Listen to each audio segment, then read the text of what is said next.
Hi, everyone. It's Miss Celeste. I'm your instructor for ECE 102. Thank you so much for being here.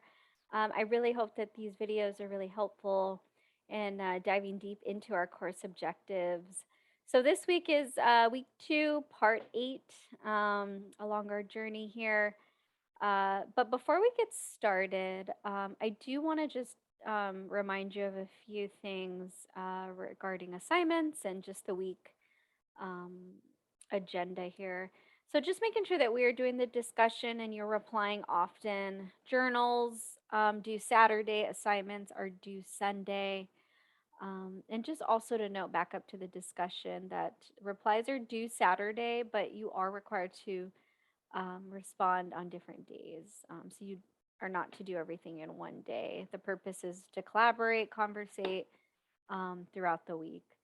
And then I did just want to mention, which is in our Canvas module there, where the teaching hours and reflection. I just want to remind you to make sure that we are collecting our teaching hours weekly and reflecting on them. Just because, it's really important for me to just kind of see and walk in your shoes and find ways to support you. So, in order for me to do that, I do need you to submit that reflection so I can better support you or answer your questions or anything pertaining to what your needs are. Um, and again, at the end of the course, you are required to complete 45 hours. So let's just make sure that we're doing them weekly and collecting the hours and making sure that we are getting our supervisor's initials, okay? And at the end, you will need to get their signature and turn in your final sheet. If you need any support with the hours or have any other questions, please reach out. Thank you. All right. So this week we are going to focus on the curriculum standards, and I am going to use NAEYCs as a support. I feel like we all lead in this manner. We all use NAEYC support in many areas of the classroom.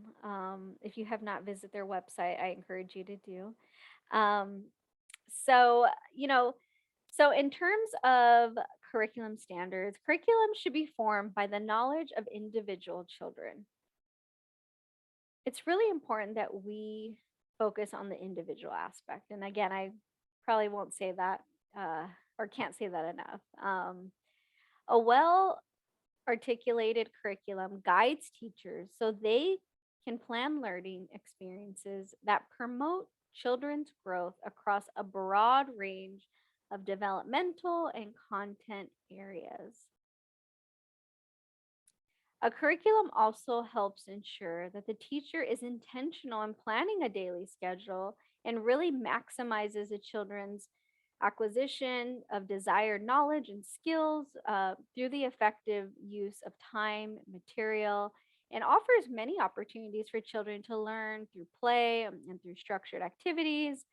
Um, that means in group or according to their developmental needs and interests, that you really keep that in mind when you're setting up the learning and incorporating the learning, that we find ways that works for each child individually.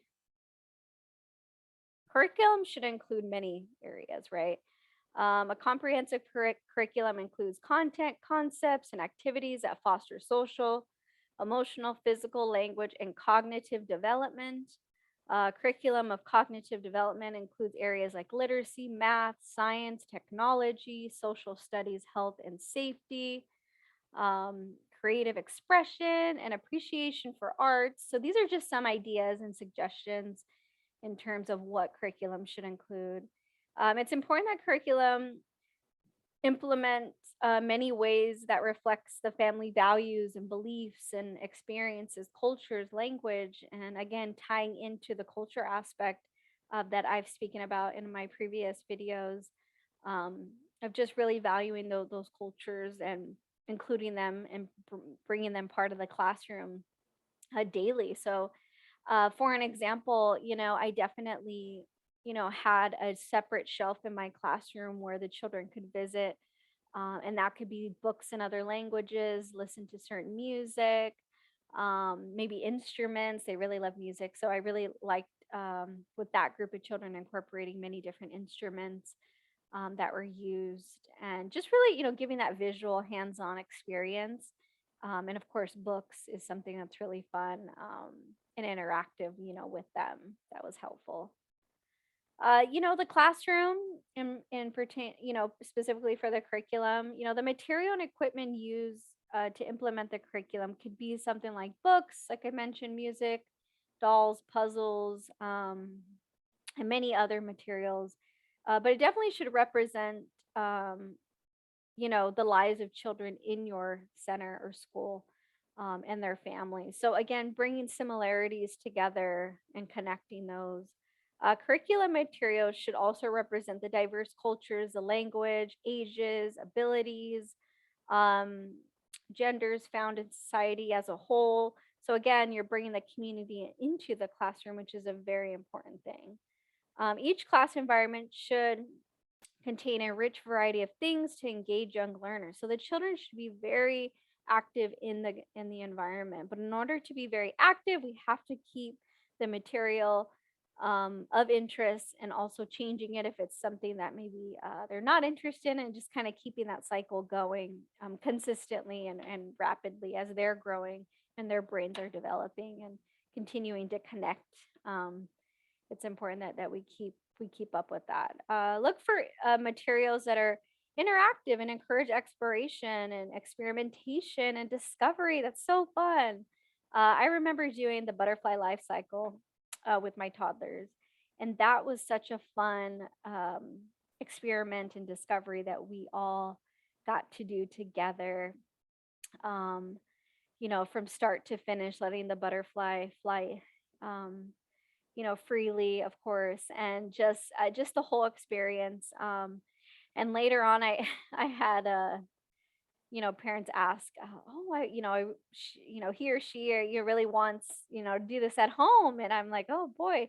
And so they were asking me where they could start, and it was just a fun, interactive experiment and discovery that the children got to learn and have this hands-on experience with. So, of course, I applied other ideas that parents could do at home for them, and it just really had a great fun outcome. So, if you guys want more details on that, just feel free to ask in our live session, and I'll share a little bit more details on my butterfly life cycle experience.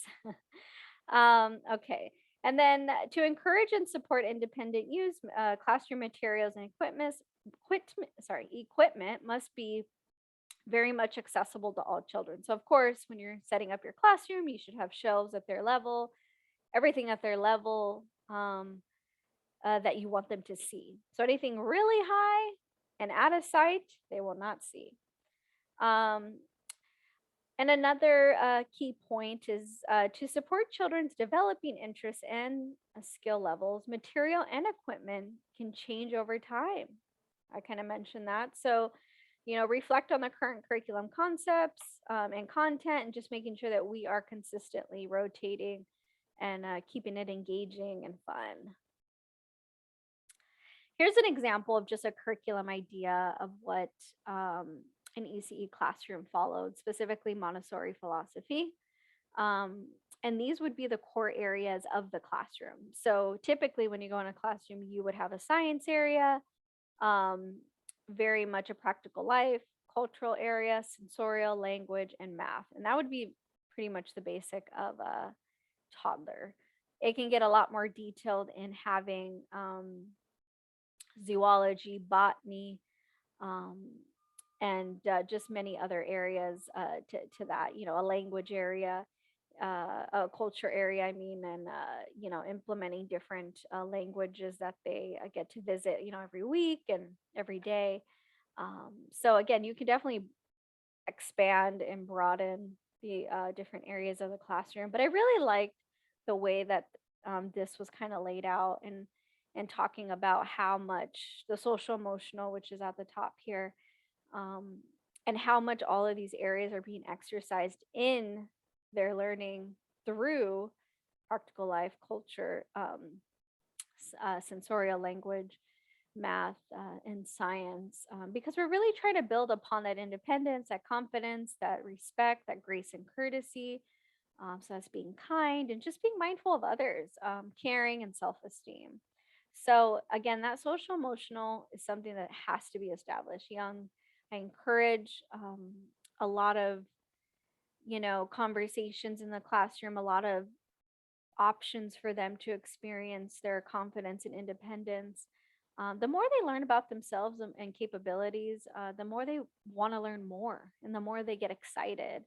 And that is what builds and builds and builds and builds. So then when they're in a challenge and they can't get through something, they really lean on their creativity, their confidence, their self esteem, um, to kind of get through that concern or something that maybe needs a little bit more support in, or maybe a child doesn't understand something, or again it could be all different, but without the self-confidence, the ability to do it on their own, or the awareness of their own abilities, can kind of hinder the process, and we really want them to be well balanced. And lastly, I just want to say thank you. Thank you. I appreciate your time with curriculum standards. I hope this was helpful in diving into areas you can apply in your curriculum, or aid suggestions to your leadership into their curriculum. And I really hope that they allow you some flexibility with that, because, again, with all the children that come into our environment, they all learn differently, and they all can bring so much to our own curriculum. And I just inspire you to do that. So thank you so much. Next stop would be part 9 of week 3. So we are almost halfway there. I look forward to seeing you in our next video. Thank you so much. Bye bye.